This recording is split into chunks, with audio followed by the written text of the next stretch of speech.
వాస్తవంగా చెప్పాలంటే మన రాష్ట్రం చూసి చాలా రాష్ట్రాలు ఇన్స్పైర్ అయ్యారు. ప్రతి ఒక్క ఇంటికి ఒక వాలంటీర్ వెళ్ళటం అనేది చాలా బాగుంది, నచ్చింది. అలా ఢిల్లీలో కూడా పెట్టాలని చెప్పారు. అలాంటి వ్యవస్థ అన్ని రాష్ట్రాలు మెచ్చుకుంటుంటే మన ప్రతిపక్ష నాయకులు ఏం చేస్తున్నారు, నచ్చలేని తిడుతున్నారు. కానీ ఇప్పుడు వాళ్ళే కావాలంటున్నారు.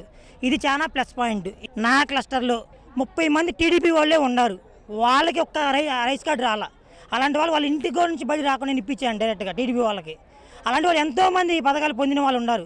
వాళ్ళందరూ ఇప్పుడు ఏమన్నారు తెలుసా, నేను ఎట్టి పరిస్థితిలో జగన్కే ఓటు వేస్తాను, నేను పక్కా టీడీపీ అయినా కానీ జగన్కే ఓటు వేస్తాను, ఎందుకంటే నా కుటుంబానికి మినిమం 10 లక్షల దాకా వచ్చినాయి అని చెప్పి అంటున్నారు. అలాంటి వాళ్ళు ఇంటికి వచ్చి నలుగురు ఉంటే నలుగురిలో ఇద్దరైనా సరే ఓటు హక్కు పొందిన వాళ్ళు ఉంటారు కదా, ఇద్దరిలో ఒక్కరైనా కంపల్సరీ జగన్కి వేస్తారు. అలా వేస్తే జగన్మోహన్ రెడ్డి గారు 175కి 155 నియోజకవర్గాల్లో ఎమ్మెల్యేలు ప్రతి ఒక్కరు గెలిచి సీఎం గారిని గెలిపిస్తారు.